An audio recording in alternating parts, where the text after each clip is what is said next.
Professor, because I already seen your presentation PowerPoint. Uh, s- there is no curriculum vitae, so I will announce about your curriculum vitae there. Ah, yeah, okay. Yeah, yeah, the problem.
My beloved students here uh, from Agrobusiness Fisheries Study Program.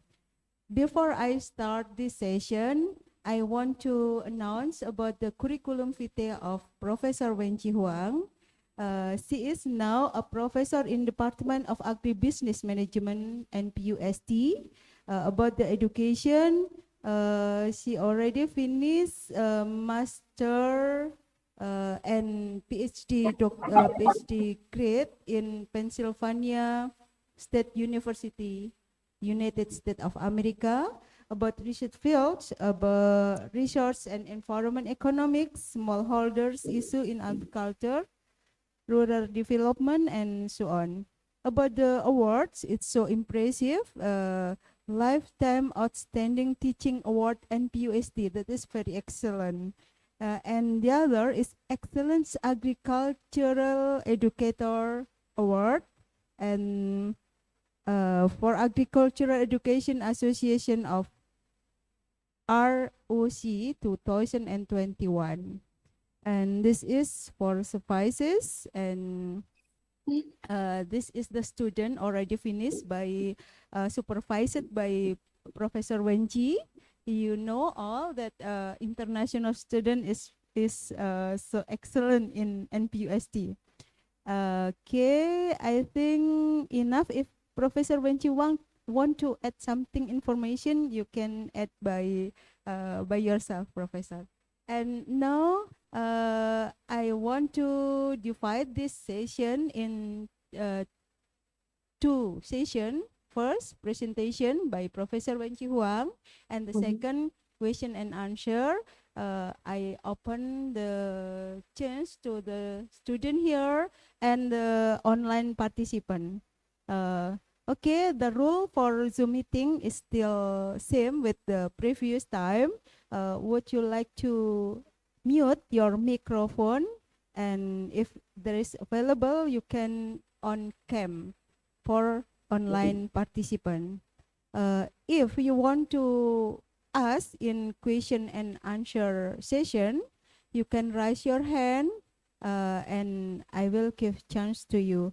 But in offline participant, you can directly point your hand. Okay, Professor, let's Yes. we start the session. Time is yours. I stop Okay. the share. Okay. Okay. Thank you so much for the introduction. Let me share my screen first.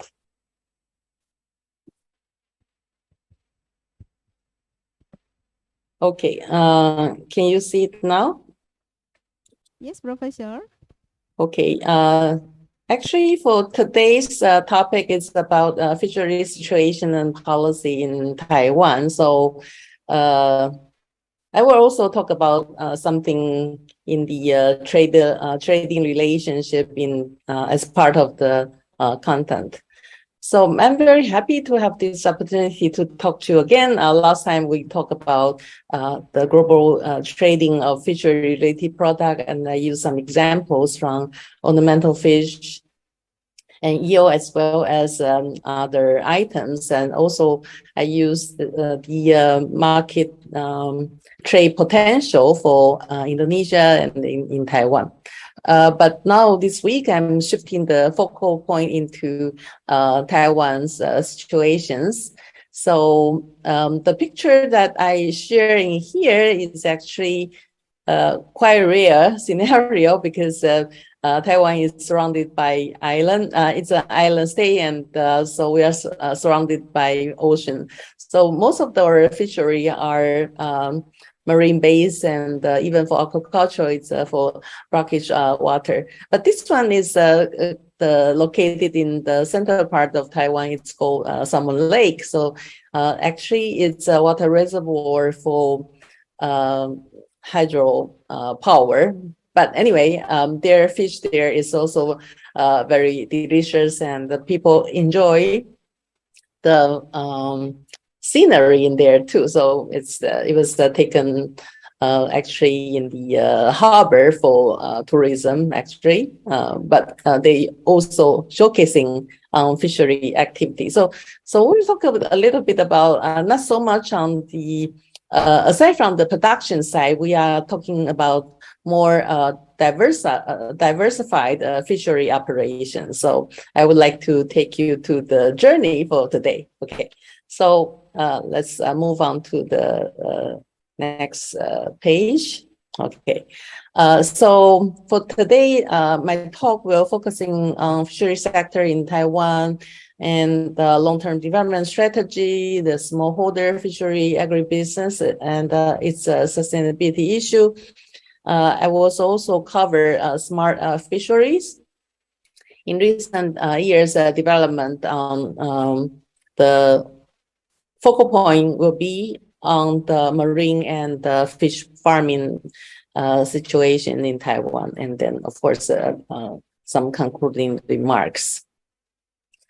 Okay, so in terms of the fishery sector in Taiwan, so this is how many units of operations. So this one actually came out just a few months ago because it was the 2020 census, meaning that the data are as of the end of year in 2020. So the census was conducted in 2021, and due to COVID, actually the data collection time delayed until like the end of September. So even a few months ago, even though we know they have some preliminary statistics started to share in the census website, but I only got this new one a few weeks ago. Okay, so but anyway, the situation wise, I want to show this page is because when we look at the fishery operations, most of the fishery units are owned by a single person or a family. Okay, so and that account for 97.5% of all fishery units that are still operational. Okay, so this did not include the one that are out of business. So we are talking about this operation that are still ongoing. They still go for fishery activities. So of course, the population in Taiwan is like 23 million. So the numbers indicated here is the number of units, and most likely in particular for the sole ownership scenario, most likely it's fishery households. Okay, so it's not really a huge number in terms of the household engaging in fishery activity nowadays. Okay, but even though the single ownership is the most common style, but we do still have partnership arrangement. We have those engaging in the form of a corporation and others.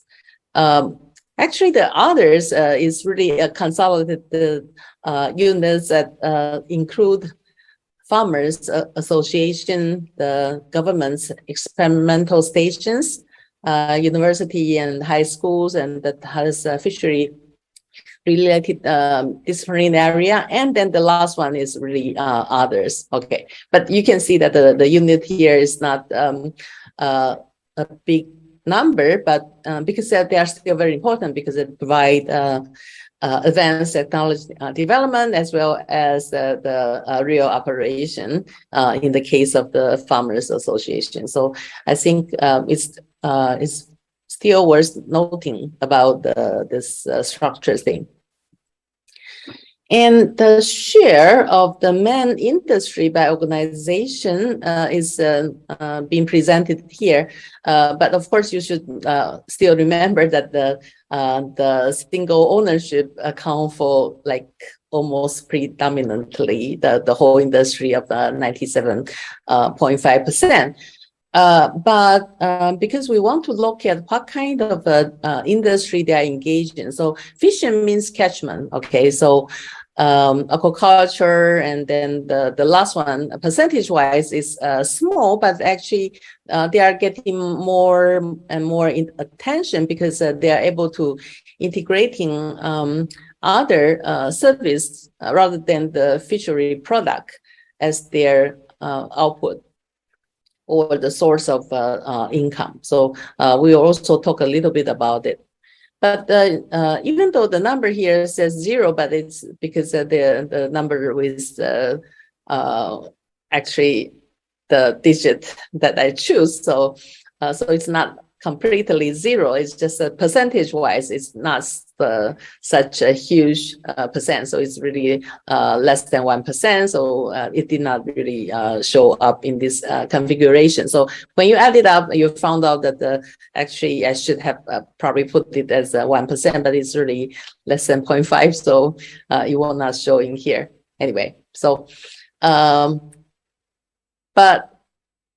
when we looking at it, if for fishery household, we tend to imagine that they go out for catching fish, but this story actually tells us otherwise. So it means that there are more fishery household actually engaged in aquaculture activity rather than catching fish. Okay, so another important, interesting observation is that so for those engaged in the form of partnership, and in particular for corporations, 91% of them are actually engaging in catchment fishing activity. Okay, but still you have 8% of them engaging in aquaculture. Okay, so again, there is probably less than 0.5% that engage in the recreational fishery activities as well. So for the others, as I mentioned, that include farmers associations, experimental stations, schools, and all others. Okay, most of them actually 83% of them actually are engaged in the aquaculture. But there are still some in the fishing or recreational fishery sectors. Okay, so when you look at the industry as a whole, aquaculture actually exceeded the fishing in terms of the number of units. So we are not talking about the value they created. It's really about how many of them are engaging in each of those activities. Okay. And for the catchment fishing, we can widely divide it by several categories like far sea, offshore, coastal, inland. Okay. But actually for inland, that's not a lot because as I mentioned, because the whole island, well, it's an island, so not much of the freshwater based fishing activities that much. So that's why the percentage is not very big. Okay. But when you look in the fishermen's fishing household, it's quite challenging to engaging in the far sea operation. So, so from this percentage share, it is also very clear that for the fishery household, most of them are engaged in the coastal fishing industry or the offshore fishing industry, which is very close to the harbor. So they will not travel for too long. Okay, so unlike far sea, sometimes they were travel from like 6 months, 10 months, and in some cases over 1 year. Okay, so for those taking in the form of a partnership, 69% of them are doing offshore catchment. Okay, but there are also 21% engaged in the far sea. On the other hand, for the corporations, well, it's not very surprisingly that they are predominantly engaged in the far sea catchments. Okay. And for others, as I mentioned, they include farmers association, experimental stations, and others.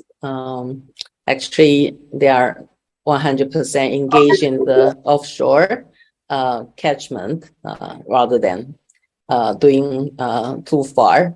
Okay, so but when you look at the industry's total, because still remember that for the single ownership cases that account for 97.5%. So it's a reflection of what's happening in the total industrial share. So this is in terms of the numbers. Okay.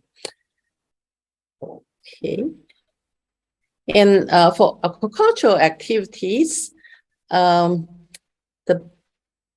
highest share all across all types of ownership organization is the inland brackish water aquaculture. So it's really operating in the shore. Okay, so it's very near to the coastal zone. So when they introduced the brackish water, in some cases they were introduced by pipes that installed by the fishery household themselves. But over the years, the government want to make sure that the water distribution issue, when you're introducing this salt water to mix with the fresh water in the productive zone, they want to make sure the water quality is in good quality, and they don't want to have too many pipes that go through this barricades. And so nowadays, in some of the major fishing areas, there are water stations that provide the salt water rather than asking the fishery household to install their own. So now they can get the water distributed from the government operated water stations to getting this salt water with better quality control.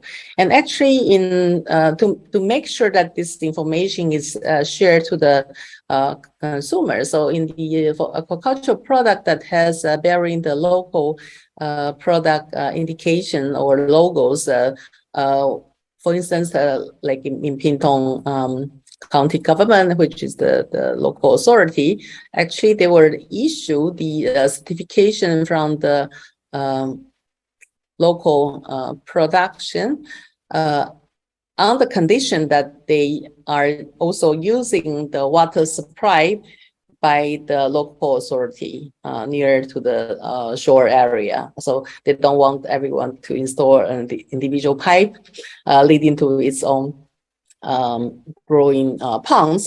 They were actually now using the water from the water station. Okay. Anyway, so this is a story. But there are still some engaged in freshwater aquaculture activities. So the front cover of my presentation today, actually, the Summer Lake is a good example of some of the freshwater activity going on, even during the inland area for aquaculture. Okay.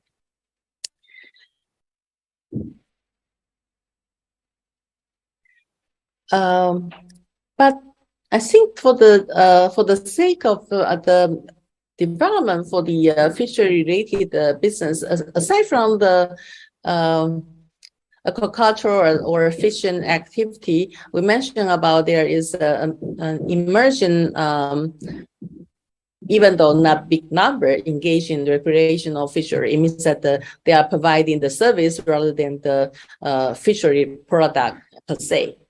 So that is indicated by this orange figure. But, well, the pie is here, but you know how big that pie is. Actually, it's only account for 1.32% of the total unit of a fishery operation. So I'm just saying that it's an emerging new options, but it's not the most popular one. Okay. So non-conventional fishery in here, I define it as one is, of course, a separate categorization for the recreational fishery that doesn't produce anything at all. But the other one, like, so because it's a long description, so DIV means diversity, okay? So there are diversified activity for the fishery household or productive unit that they are still producing fishery product, but they have additional activity. Okay, so the blue one indicating that the diversified activity is a production processing. So they are processing into like the dried one or any kind of processed item.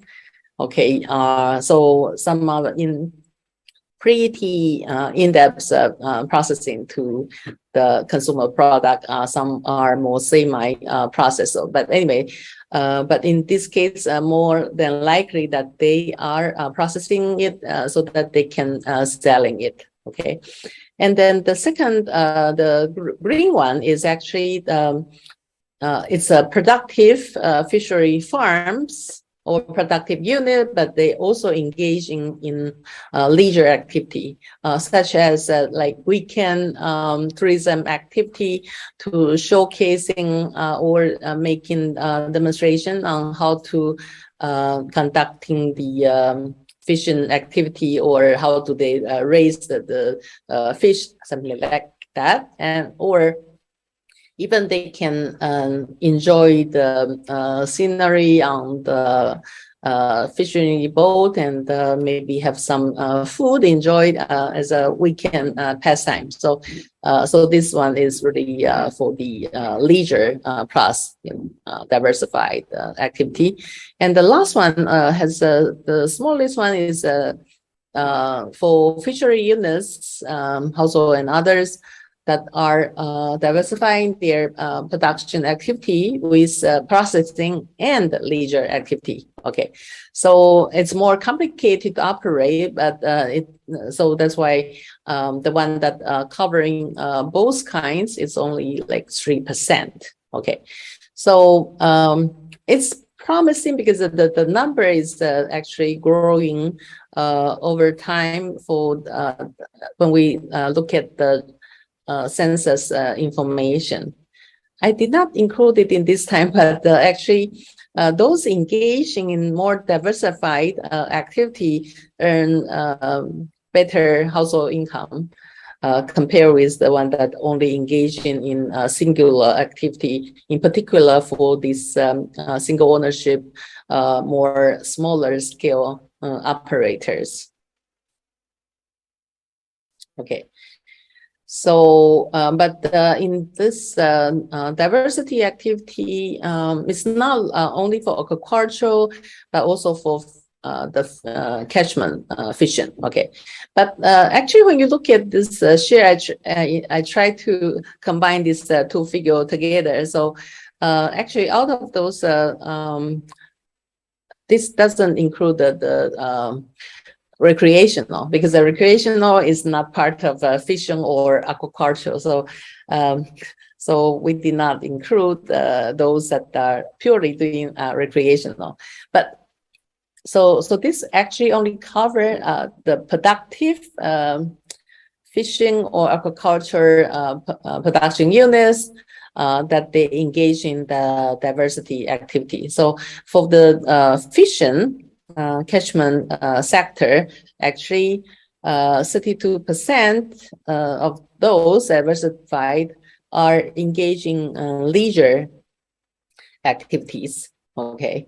Followed by processing is 23%. Okay, and for the aquaculture, which count for 42% of those engaged in the diversity for fishery activity, the most again the highest percent goes to leisure activity, and processing is 16%, and then of course in both cases those are engaged in both processing and leisure activity account for mere 3 or 2% respectively. So so it tells us some story about what kind of leisure what kind of diversification activities for this fishery household that engaging, actually. I think the reason we used to believe that there are more people engaging in processing, but I think nowadays our food processing industry is more mature, and buyers are actually more trusting the one coming from a bigger operation, and they want to look at those that has a good product packaging design and ease to well, they can trust the product more. So then it means that those processing related activity for the fishery household is no longer the top choice. So that's why we have a higher percentage for those engaging for leisure activity rather than doing food processing. It's a little bit different story compared to the farming sector, which is not being covered today. But anyway, and so we covered the issue of what kind of business they are operating on, and the second component is actually who they are in terms of the gender and age. This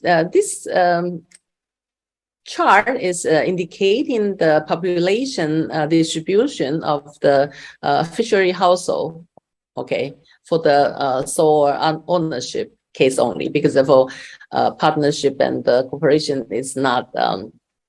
Yeah, it's not household, so it's more than likely that for fishing household is really for those engaged in single ownership operations. Okay, I'm not sure if it's exciting figure for you to see it, but for me, I look at it. I said, okay, this is pretty amazing, because what happened is that for any of the age group, we have more male members in the fishery household than female number at any of the age group. And of course, the biggest one actually is the group that has 70 years and above. Okay.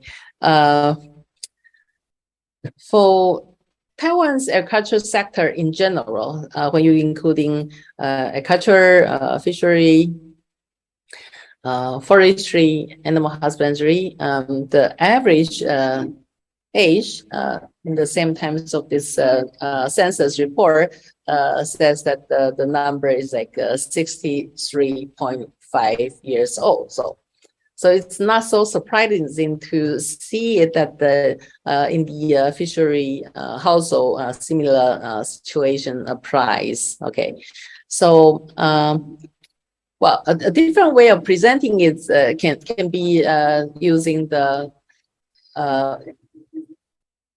population pyramid, but I think this one is a good comparison to know the age structure for this fishery household. So,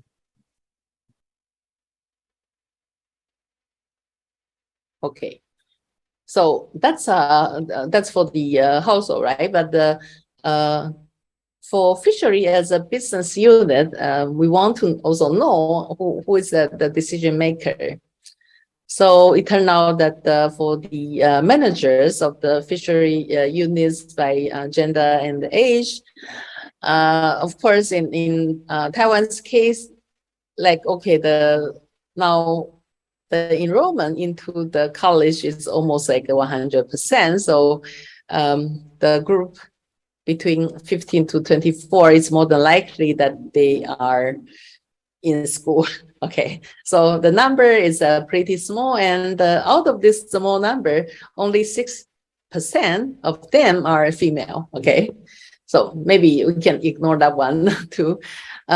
So the working age group between 15 to 65 or 64 in this case, we can see that the biggest group working groups as a manager is between the age of 45 to 64. Okay.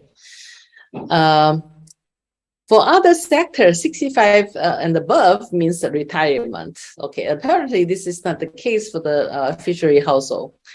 But in either cases, the decision makers, the managers of the fishery units are predominantly male. Okay, so the biggest group of female taking positions as a manager is only for the age group of 70 year and above. Okay, so it's not very exciting to share this information, but this is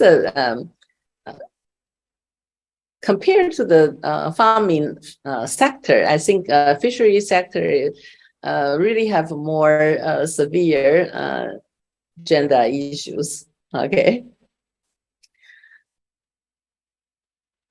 and this one actually indicating that for Taiwan's national statistics nowadays, because if you include only the agriculture, forestry, fishing, and animal husbandry as a primary sector, in total is only contributing to less than 2% of GDP. So we always say, but this is a very important sector. So and we already see that many of the related business actually are growing. Okay.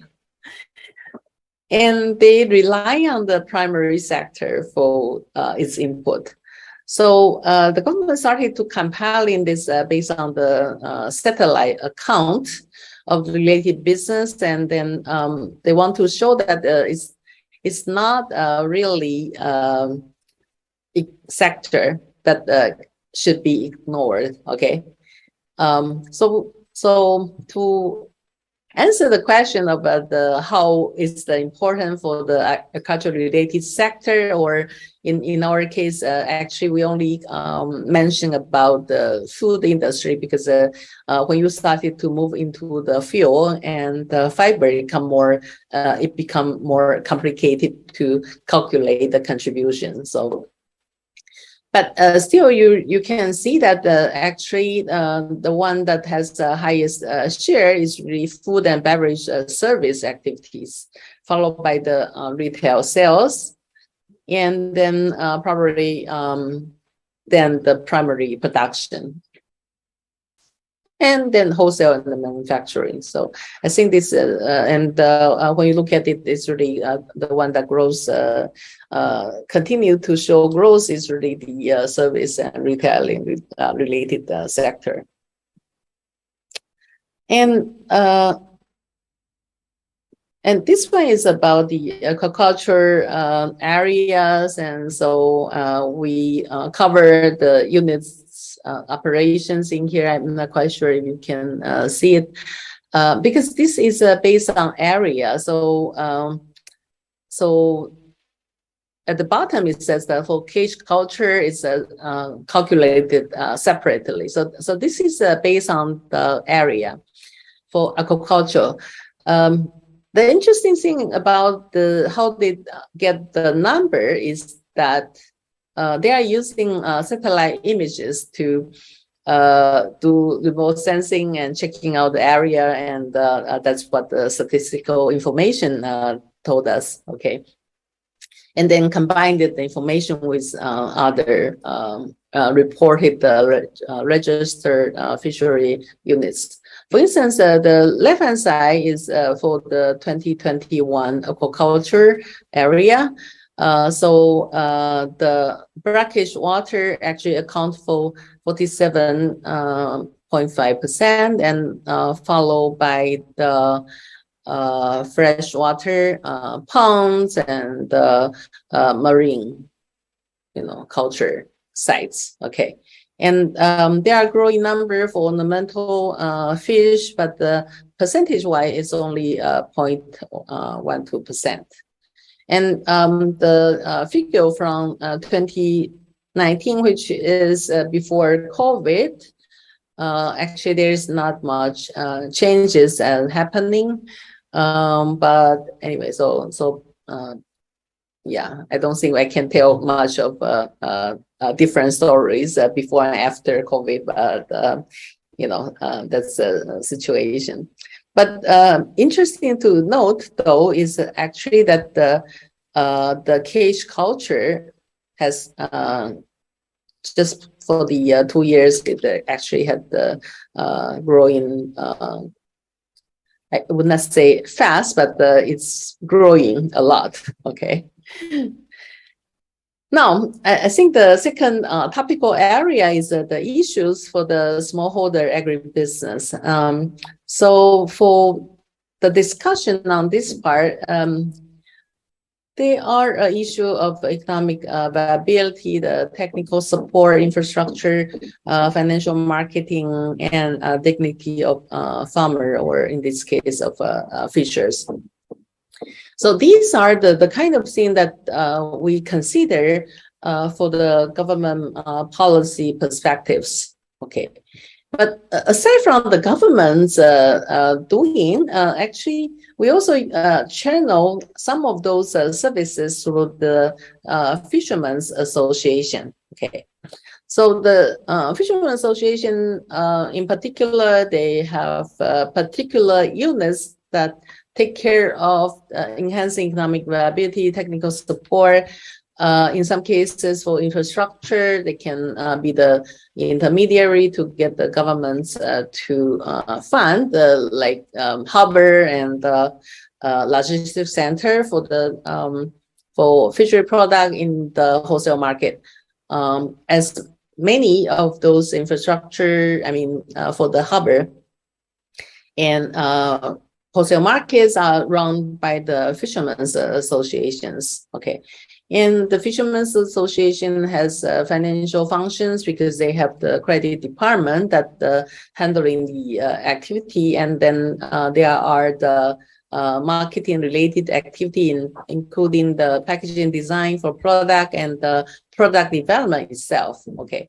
And the last component for the dignity of fishers is actually that they have annual award for the best fishermen farmers. Okay, normally channeled through the Fishermen's and Farmers Association, we have a national fishermen and farmers day. That would be normally the target day for the fishermen's organization to have ceremonial activity to recognize the best performance. Okay.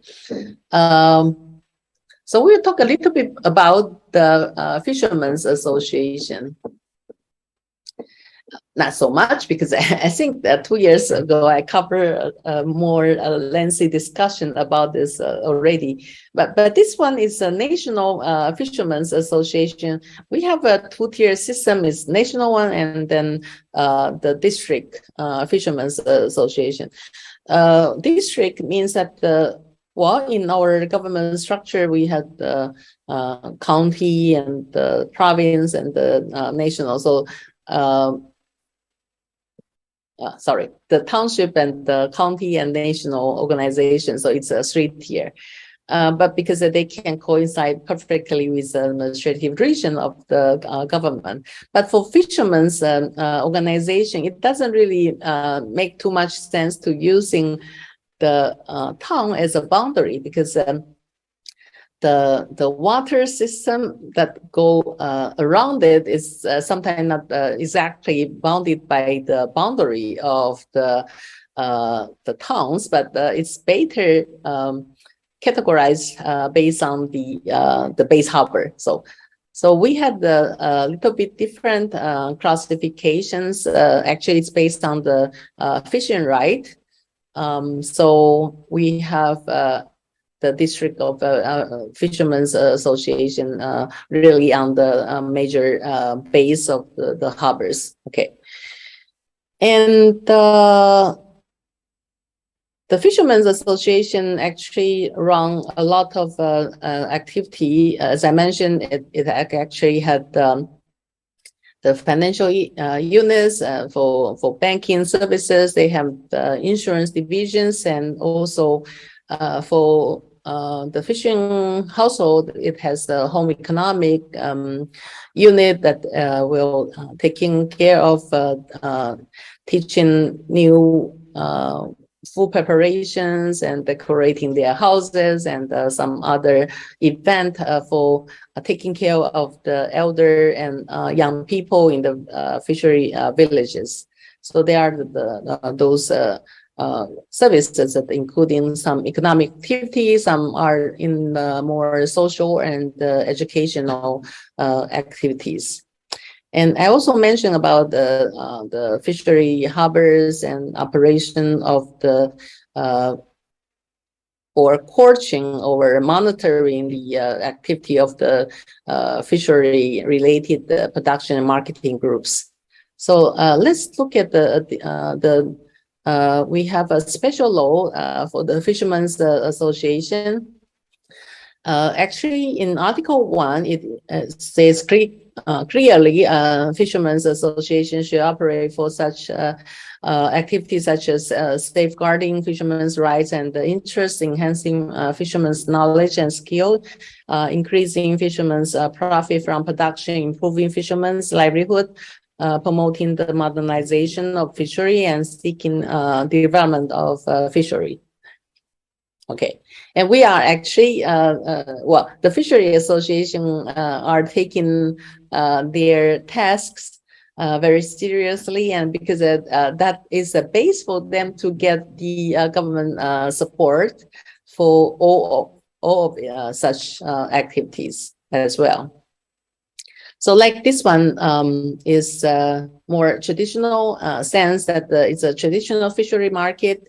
I'm not quite sure if you can see it or not, but at the far end, it has numbers there. Okay, the number is actually the docking pier for the coastal and yeah, the offshore fishing boat when they approach the harbor. So the far end is actually the where the waters are. Okay, and then it's the docking area for them to unloading the fishery product. So at the far end, you probably see some scale and some baskets. There were specialized people to help them doing the product selection, separation of different species.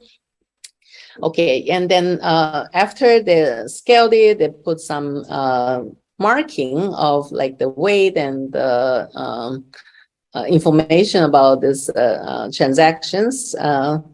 They were placed on the basket. Okay, so normally the same color of the basket means from the same owner. Okay, so they actually will do batch by batch. So normally they don't mix so much. Anyway, so you see a lot of people working there is actually they are the registered buyers in the wholesale market, so they can check the fishery being unloaded from the fishery boat, and then when the transaction is going to be ready, the one that I'm not quite sure if you can see it, but it's a person in the middle that wearing a red hat. He will blow the whistle, and then they will start the auction activity. Okay, so the transaction is automatically recorded right away, and so the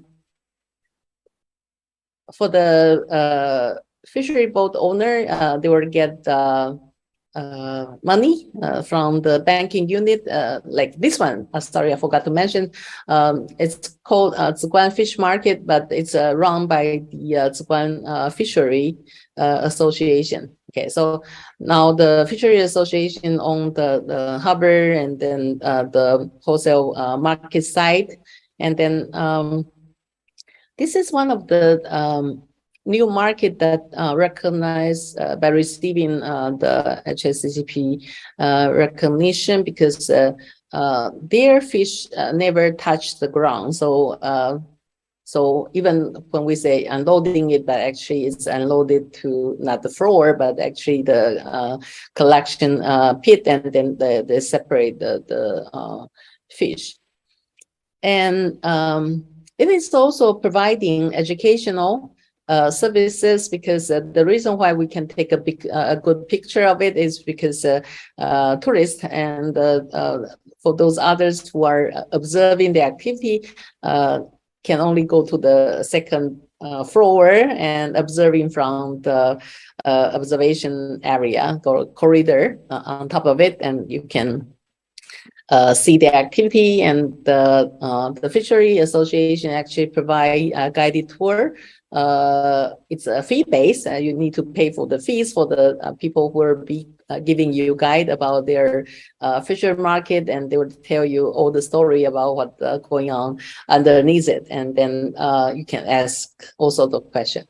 So actually, for this wholesale market, it has a tourism fish market adjacent to it. It means that the buyer from here can actually bring to their retailing site right away. Is just next door. Okay, so it's highly easily accessible. So this one is for wholesale, so the consumer cannot buy in here, but they can observe how their transaction has been done, and then they can move to the tourism fish market for buying the fresh catch a day. And they also have a specialized restaurant that they will actually cook the fish that you pick from the retailing unit, and prepare the food to your likings. Okay, but aside from the coastal and offshore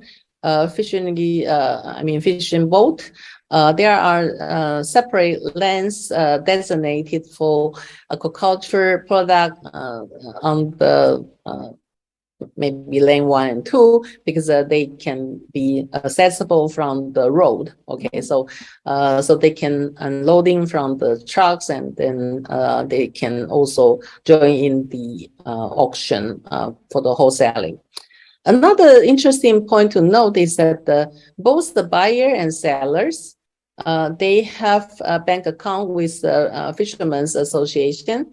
So it means that they don't need to pay cash. So there is no actually cash transaction in this wholesale market is not allowed. So it will be based on the receipt that the price and actually it's posted on computer. So right away they were able to know how much total amount the buyers is going to pay, and the payment will be made directly to the fish owner. I mean the both fishery boat owners who has also the account in the Fishermen's Association. Well, according to my discussion with the Fishery Association, who are in charge of this activity, they mentioned that actually most of their buyers are also small buyers. They only require that these registered buyers has to have account with the Fishermen's Association, and that they have like a minimum of 100,000 NTD deposit in there, but they know that they probably will have to sell the product to get the cash income to compensate for their purchases. So even though the transaction is recorded right away, but the deduction from their account, they normally will wait for like 3 days, so that the seller, when they sold the product to their in the retail market, they will probably be able to get the money and then deposit back to their own account, because they believe that they probably will need this revolving fund to enhancing their cash flow of their so that's the situation. But for the fishery boat owner, because they need to pay for maybe hire worker and fuel, and so that they can move ahead for their catchment activity the following day. So actually the money will go, well, the Fishery Association will pay directly first. Okay, so we have this intermediary services from the financing department of the Fishermen's Association. So this is really pretty near. We took the picture when we had the field trip that I took the student last semester. So if you joined us, we can go together. Now, last time I mentioned about this very particular kind of way to make sustainability work. Is I mentioned about this Sakura shrimp production marketing groups in Donggang townships in Pingtung. So actually, it belonged to the production and marketing group are formed by the fishermen themselves, and it started operational in 1992. So what happened is that they know the deposit of the Sakura shrimp in the Donggang fishing area is very limited. They want to make sure that they can get long-term income from this activity. So they form into a team, and then they actually jointly get the bid for the fishery right for this particular species of the shrimp, and then they have groups that working coming up with some rules. So on the left-hand side is really the structure of this. I'm sorry, I didn't translate it in English, but so there is an operational structure by the production marketing group themselves. And then on the right-hand side is actually the written rules shared by all the production marketing team member. Actually, you can go to their website to have a more detailed look at the thing, because we still have a lot of things to cover, so I cannot go over all the details. But if you go to the website, and maybe you can Google translating the content, so you know what kind of rule they have. I mentioned that because there is a total, well, there are seasons, months of the year that they are not allowed to do the catchment. So it's written in this rule. So that's a rule that need to follow by all the team members. And then there are new rules being set up each time they felt that there is a need of amendment. So actually in this their agreement among the team member, there are also some notes indicating in which year the new rule was set up. So so that they can share this information and follow it through. Okay. It also had something about, you know, they should have a proper rest after their very hard working days. So they said, okay, you should take the day off after you had make shipment to the wholesale market, something like that. Anyway, so this, if you are interested, you can go ahead and figure it out. Okay. And this is another example of retailing of fishery product. This is one of the tourism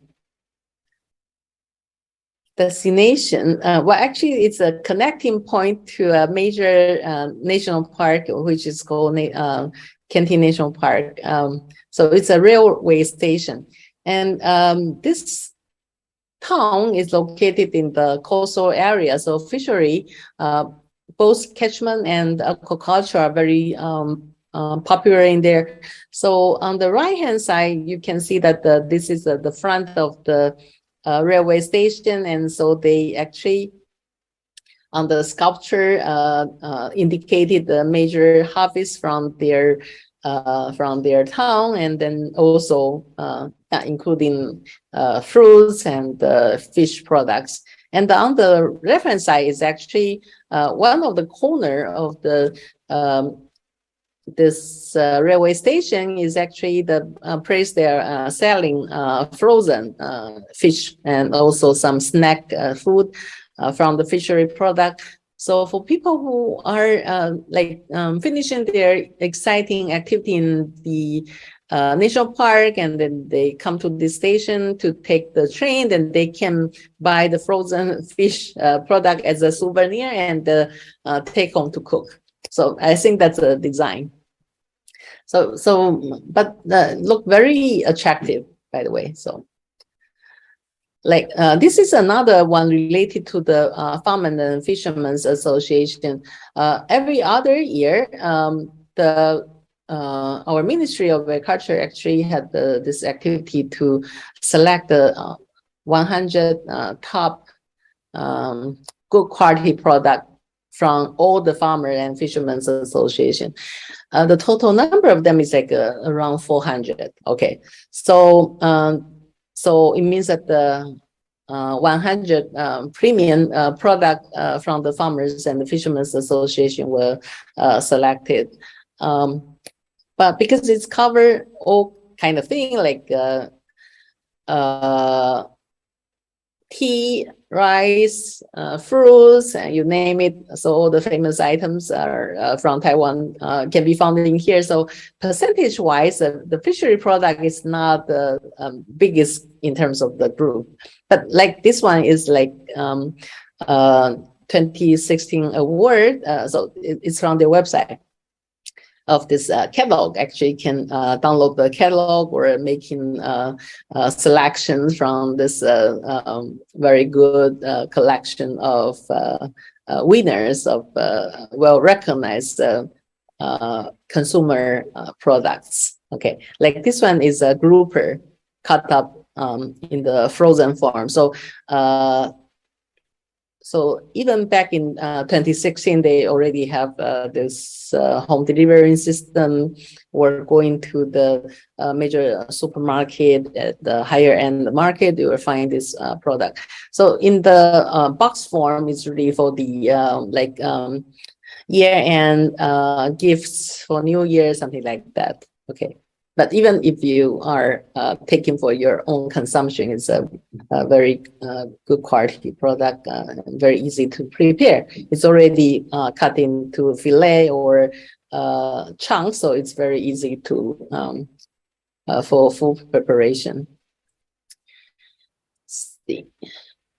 And of course, there are the sustainability goals that lead the government's goal for coming up new policy direction. I think we have been covering this a lot, so I'm going to skip this one. But one of the things that to be sure of sustainability is try to maintaining good ecological balance harvesting activity. And before it can be done, then we have this marine protected area identified by the Ocean Conservation Administration of the Ocean Affairs Council. So fishery administration working on more like the productive part, but for the conservation, it's belong to a different government units. According to this updated information about the marine protected area in Taiwan, there are different rules governing different protections. So 46 of them belong to the marine protected area. And in total, there are 5 types of marine protected area. Okay, so for instance, the 5 type is including aquatic organism, because they are breeding ground, and the second one is because it's a national park.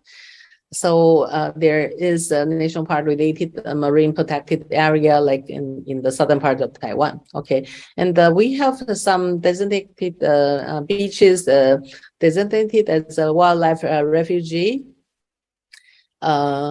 So for Pingtung, like in the remote island of Xiaoliuqiu, actually there is the turtles refugee areas. So in some part of the year, it will close the beach so that the breeding activity can be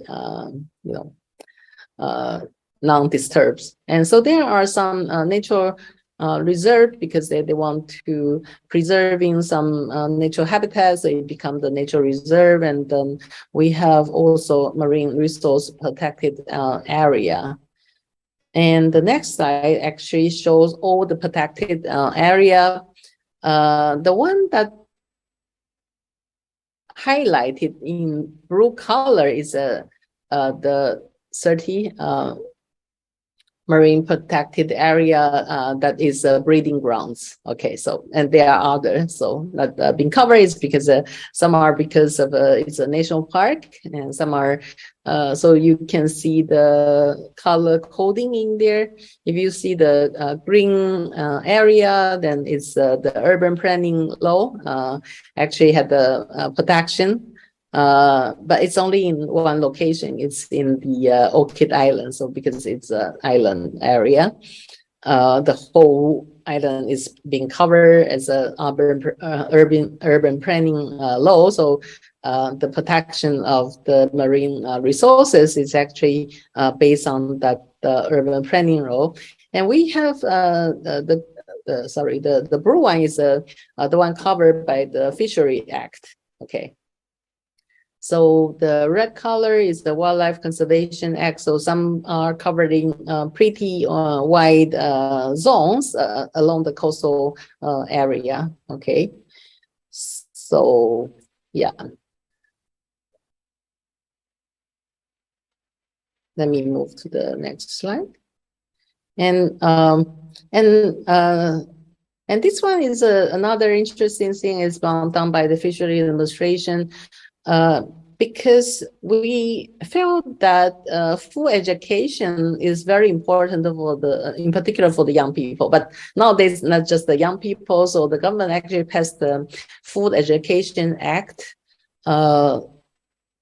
The first half of the year. I think it was in May. Okay, so after passing that, it means that all the schools should include in the curriculum to teach their pupil or student about food, in particular from agriculture related sources, including, of course, fishery product. So this is actually a brochure, the e-booklet prepared the Fishery Administration to help the primary school teachers to include in their curriculum about like what are the different fishery product and where the fish come from. It's aquaculture or by catchment, or it's domestic produced or imported one, and the also have the food safety related logo and certification, like for traceability system for the follow good quality product certification of the CAS, and in some cases maybe are covered by organic agriculture related certification. Okay, for instance, on the right hand side, okay, it tells the story about how we divide the major productive area for each different kinds of the fishery product, and how the catchment is a technique has been done, like for squid and for mackerel, and okay, so they explain the different ways of collecting food. So it's a pretty interesting brochure. Okay. Okay. And so fishery sector is one of the sector that we have pretty big exportation, but we also import a lot, by the way. So this is a way to look at the health of the sector. Okay, so the green color is the export ratio of the production level. So it means that it changes over time, but it used to be like somewhere near 60%, but now is over like 80% of the ratio. It means that the production that we have is 80% for export, and for the color in red is actually the import ratio for food supply. So for the fishery food that we eat, what is percentage that are imported? So actually the number is also like almost approaching to 67% in last year. So the number is also growing. So what it really tells us is actually we like to have a diversified food. So even though we productive base, we have sufficient productive base, but we also want to import a lot. Okay. Okay, so that's the story, and this one is food self-sufficiency rate for fishery product. Current base, we have more than 100%. For the price base, it's still around more than 95%. So still pretty big. It means that that's why we are looking at the fishery sector and said they are one of the sector that are very important for product exportation. So but how about consumption? Actually, the per capita consumption for fishery product is not growing that much. It means that maybe we are seeking for diversified product, but not so much on the total quantity we consume. Okay. So the same goes to our meat product as well. Our total meat consumption in Taiwan last year is like 72 kilos, so it's pretty big. But I think the number is stabilized. We don't really see too much of changes. I think in fishery we can see that too. You know, not much of changes, but still pretty big. Okay, I think nowadays people want to shift away from animal protein, so maybe that can be one of the explanations. For fishery policy, for the long-term strategy for the government, actually, they identify that the economy, society, and environmental aspects are all very important. So the environmental related one is like habitat protection and the ecological balance, reasonable use of resources for sustainable fishery.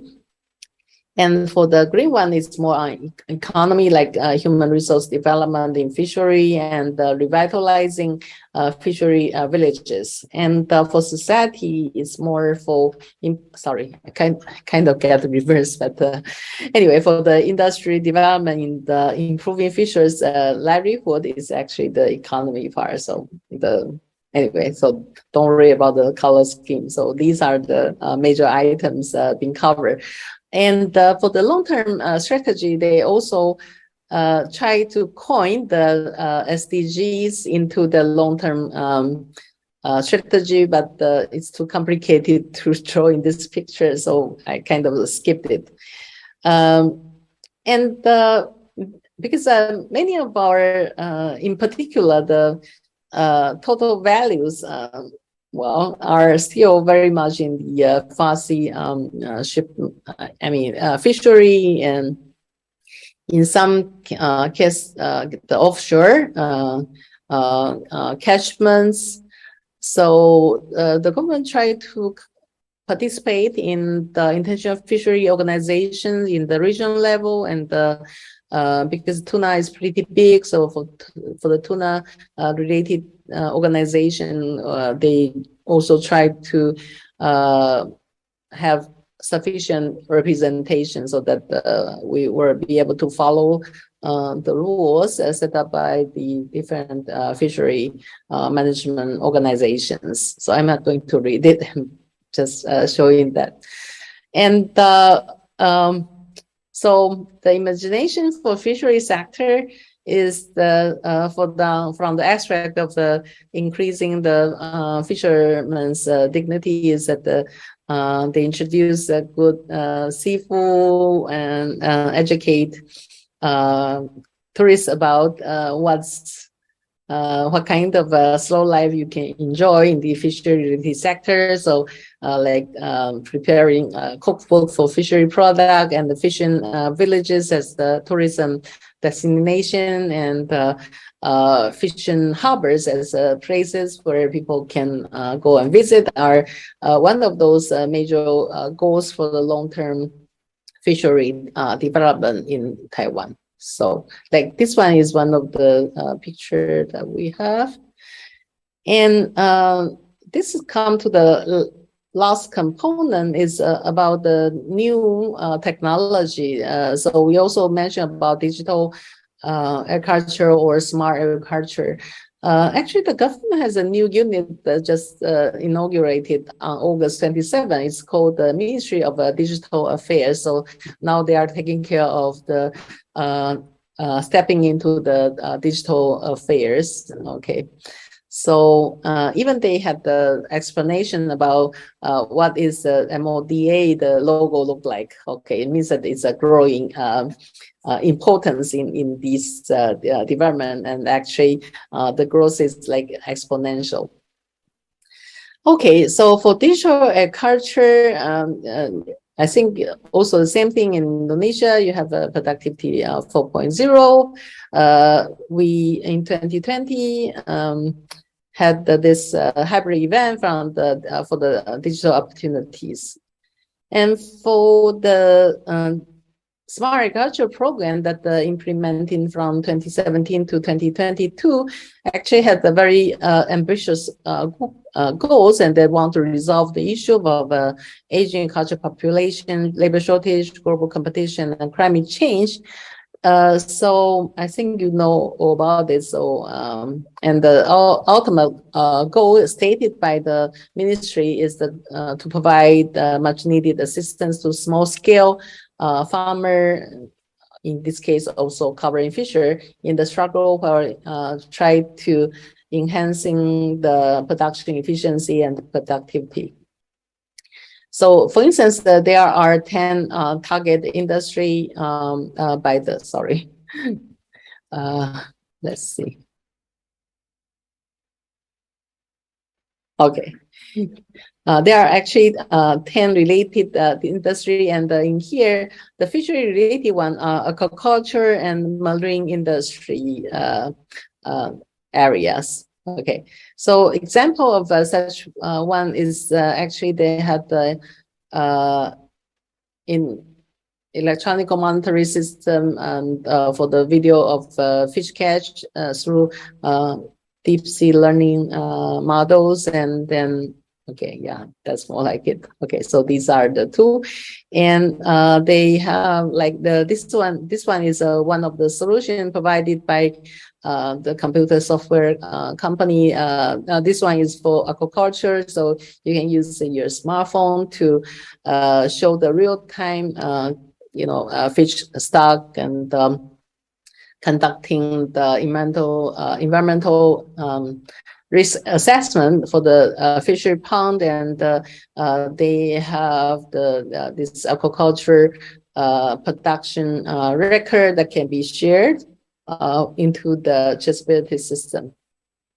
And then, yeah, if you are interested in to know, because their target group is for Taiwanese, so unfortunately there is no English website available for this one.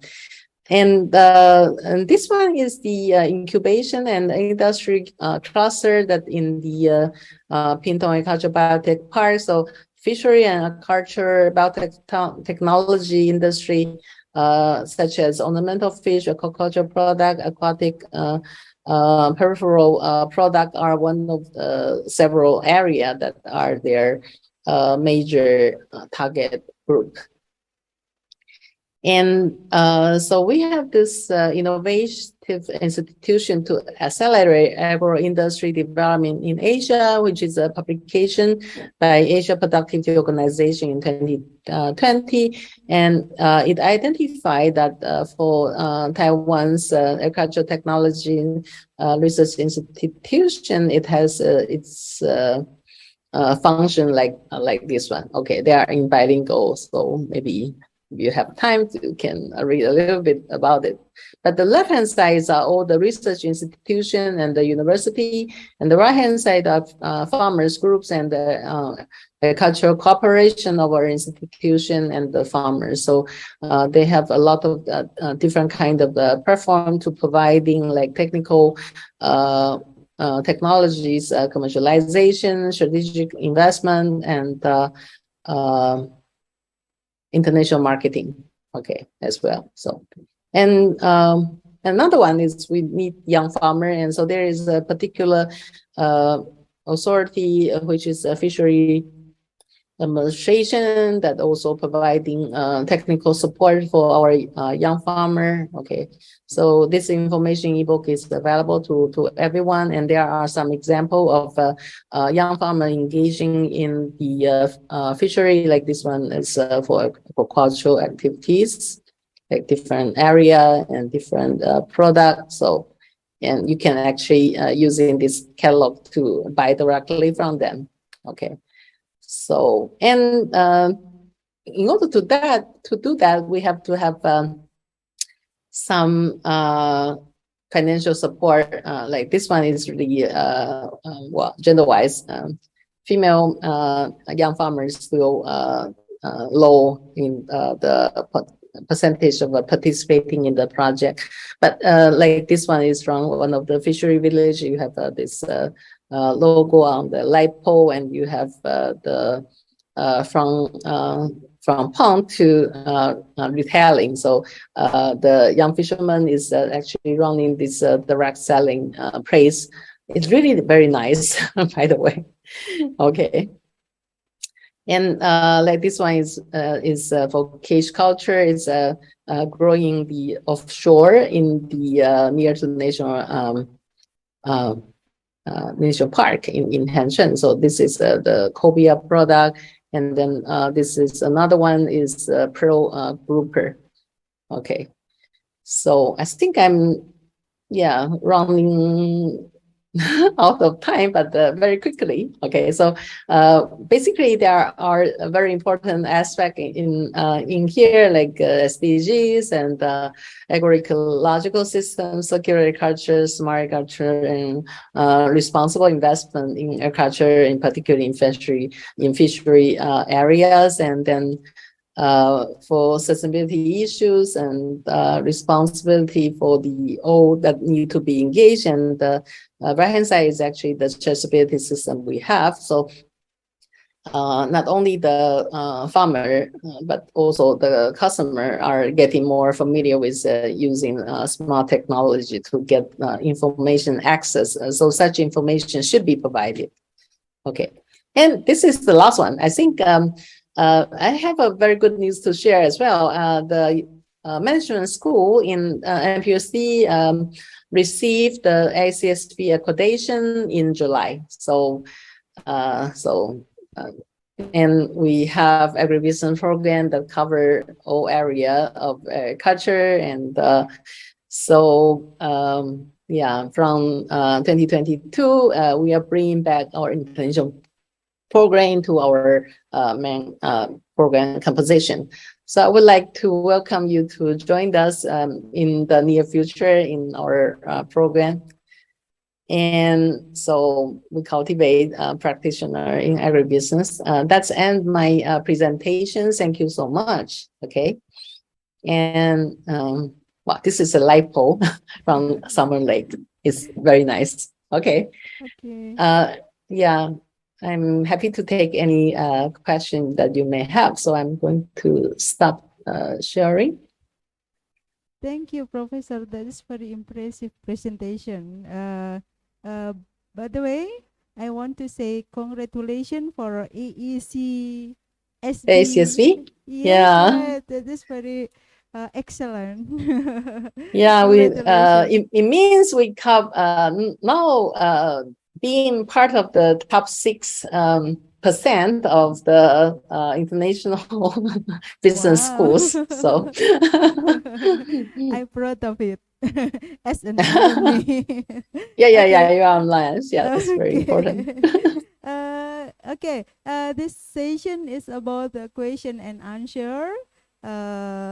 Okay, I want to give chance to the audience offline. Professor, is it okay to Yeah, sure. answer that directly? Okay. Yes. Is there anyone to ask? Okay, you can come here, Mbak. Say your name, nickname.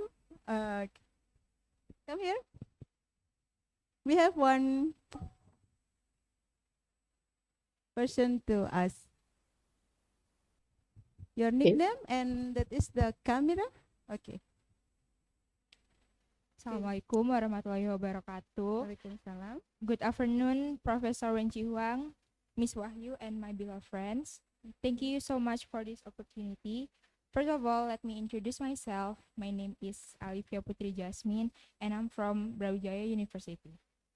So my question is, how is important is it in the fisheries sector to be able to provide assurance about the sustainability, especially social and environmental, of condition throughout the supply chains? Thank you. Thank you. Okay. Thank you very much for the question. I think this is a very challenging question, and that has been also indicated in our long-term policy goal from the fishery administrations.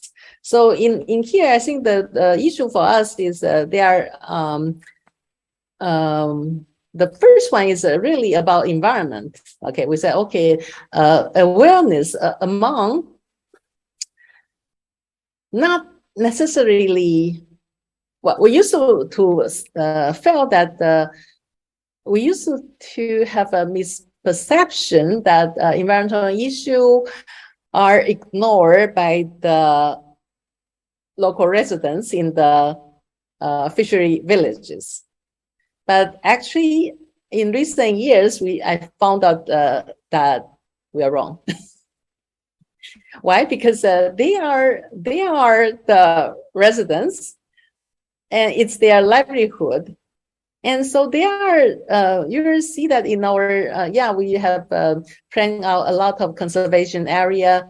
And well, to my surprise, the local organization are strongly protecting their environment. So for instance, even the most, even the most popular destination in like Xiaoliuqiu, nowadays, you see a lot of people go there by boat, but for the protective beach area, they are really strictly enforcing it. Okay, like no access and in the protected region, and to for the case of the sakura shrimp, very interesting is because this organization is not formed by like protection, environmental protection groups. It's formed by the local people. They want to make sure they can have a long-term sustainable income flow from that protective variety. So they calculated that they submitted the rule, and I found out that the rule is actually getting more stringent than before. Like I visited them many years ago. They told us, oh, we have this total catchment per day. So if we did not use up our quota, we can give it to our other boatmen. Okay. But actually now in their rule, it says, no, not allowed. You can call them. You can call them and inform them that if they still cannot find the fish, or in this case, shrimp, they can come and catch them. Okay. But the boat that found it, if they already exceeded their, reached to their top quota of the day, then they cannot make any more catchment. So it's really written in their rule. So I'm very surprised to see it. Okay, but because of the, by the way, because the quantity is limited, so in all their outlet, they show the information to customer. They said, okay, during this time, this is no fishing time. So, because it can be processed, so it's not in the fresh form. So actually, they are charging more expensively. Because they have, in a way, some kind of monopoly power in deciding what is the quantity that they want to sell. And the consumer, by knowing the information that, okay, they are protecting the environment, they are having designed the no fishing time, so they are happy to pay more for the product. If you want it, you should pay more because you are helping help conserving it. So it means that over the years, you see the price level actually go up rather than go down. Okay, and then we are happy to enjoy this very tasty food.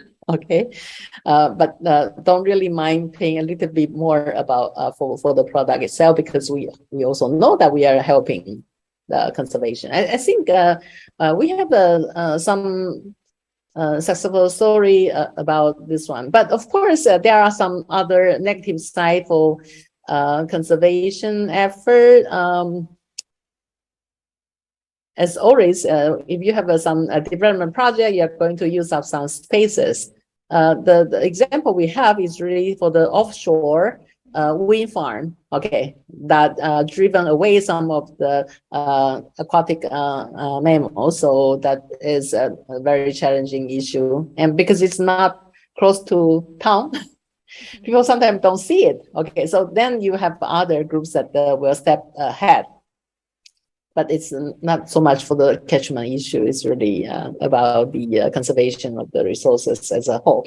And I think the second part of the issue about the societal development. We have this revitalization project that we want more investment from the private sectors and also research institution to go to the fishery villages and the like to come up with some innovative projects so that they're attracting young people to know more about the village and the harbor and the industry. The LOHAS movement would be a good example. Okay, thank you for your question. I think that's all for my answer for your question. Okay, thank you for your answer, Professor. Hopefully, your opinion can be useful and increase our knowledge in fisheries sustainability. Thank you. Thank you, Okay. Yasmin. Applause to Yasmin. Okay, thank you, Professor. Actually, for your information, we have a fishery law subject in here, and we have empowerment for society in coastal area subject to. And I'm a Okay. lecturer here for two Yeah, subjects. I'm still remember your thesis is focusing on empowering, Yes, right. gender issues. Gender So I think, issues. yeah, so that's why in my presentation I have to point it out. It's very, very nice for me to learn a lot of from you in this presentation. Actually, thank you so much. Is there any question from student? Okay, come here. We have one more. Your nickname?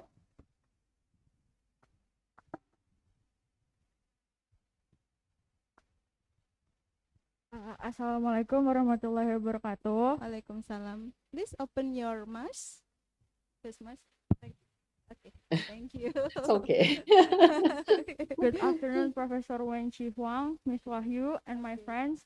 First of all, let me introduce myself. My name is Safira, and my question is, what are the strategies for sustainability in small-scale coastal fisheries, and how can human capital and social capital improve fisheries sustainability? Thank you. Okay, thank you. You can stay here, Oh. or if you want go there, you can go there. Okay. About social capital, the main point. Yeah, Okay. okay. Okay, Professor, the time is yours. Okay, I think this is always a very challenging issue. For example, as I mentioned, that revitalizing the rural community, in particular for fishery area, is very important because we did see that in some area we are experiencing people out migration, that you are only leaving the very old and very young people behind in the fishery villages. Okay. But if that's the case, and there is no activity, I mean, fishery activity that can be happening. Okay, and people also feel that going to oceans are very challenging thing. Okay, so for instance, for NPUSD, we don't have catchment fish related subject area. We are actually more on aquaculture. So we did see that even for the cage culture, because actually it's caged in the offshore area. So you need to be a very good boatman to be able to engage in cage culture. So for instance, for this same reason, so actually they want to use remote sensing. They want to using ICT technology so that they can remotely accessing giving the proper feed ratio. I remember visiting on a boat to the cage culture site for cobia in the picture I show you. It was a very calm day, so it was not too challenging to go to the ocean. But we did recognize that they actually need to feed the fish twice a day. Okay, on that boat. So we said, well, then what happened to if the ocean is very rough?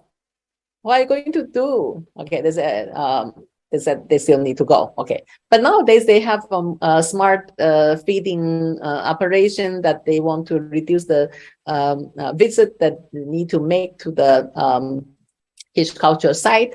So that's one of the attractiveness of young people, because they say, oh, we can use the modern technology to remotely play around on deciding on the feed rationing and all that. So actually the accessibility of I mean, by using ICT technology, as I mentioned, that the Lin company, it's actually a company operated by our alumni. So they used the first project they had was they designed the software for managing a farm in our university when they were junior students.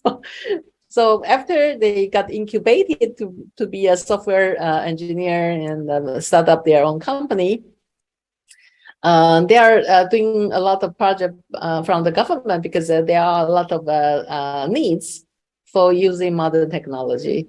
So all the like the young farmer, young fisher program are not very attractive to people unless they can be, done in a more modern way. So having a better knowledge base and ability to adapt into ever-changing environment for like input source and the market, I really see some very promising scenario, like the picture I show, okay, run by the fisherman. Actually, that shop is not just selling fishery product. They are also showcasing the product from their local communities. And so it's a interface. So it means that people would like to go there, not because of the fish. They also want to know more, a little bit about the culture in there. So he's not running it alone. He's running with a group of people who are supporting the community, which make it even more exciting. So it's a very good example of how revitalization can be done through different collaboration of the agencies involved. Okay. So I'm very excited to see it, because the interior design is very nice. It's you don't think that it's coming from the fishery village. So Okay, that is very complete answer from Professor Wen Chi Huang. Okay, hopefully we can learn from Professor Wen Chi Huang presentation about the Taiwan condition, about how fisheries can manage in order to make it sustainability and something else. And I remember one person here already asked me in subject pemberdayaan masyarakat pesisir about how to make empower in aspect. I think the answer is similar with Professor Wen Chi Huang. Okay, thank you so much, Professor. I'm so sorry about the time. And that's okay. Okay. Now, last but not least, I want to say thank you so much and give applause to Professor Wen Chi Huang. Thank you. Hopefully we will meet soon in the next session. Yes, And yes. as a moderator, if I do false or something mistakes, I want to apologize about that. Thank you so much for your attention, and hopefully it will be useful for our life and for our country. Thank you, Professor. Bye-bye. Bye-bye. Okay. Assalamualaikum warahmatullahi Thank you, wabarakatuh. Professor Renci. Yeah, Waalaikumsalam warahmatullahi wabarakatuh. Bye. Bye-bye. Thank you very much, Mrs. Wahyu Handayani, for bringing us the very comprehensive and interesting discussion. Please give applause to her and to all of us who made this meeting so much fun. Okay, thank you so much, dear audience. So, ladies and gentlemen, we come to the end of today's program. Thank you very much for all participants for joining today's guest lecture. I would like to express my gratitude also to Prof. Wen Chi Huang and Ibu Aryani Rahmawati for sharing the great knowledge today. And before we end our meeting, we need to take some photos as documentation. Please, participant, open your camera and show to your nicest smile in our screen. Team IT, please. How much screen?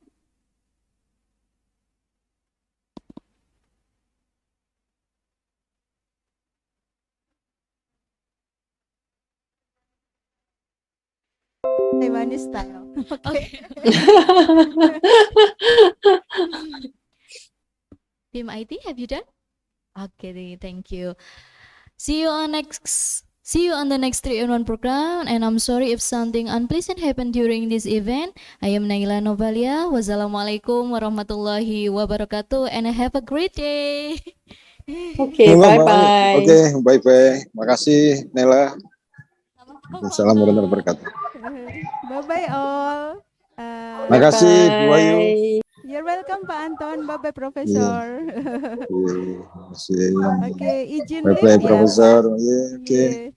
Selamat Pak Anton, sudah sukses kegiatannya Amin, sebagai alhamdulillah. Ketua Program 3-in-1. Sambil ya. Tepuk tangan buat Pak Anton dan Amin, panitia. amin. Terima kasih. Assalamualaikum warahmatullahi wabarakatuh.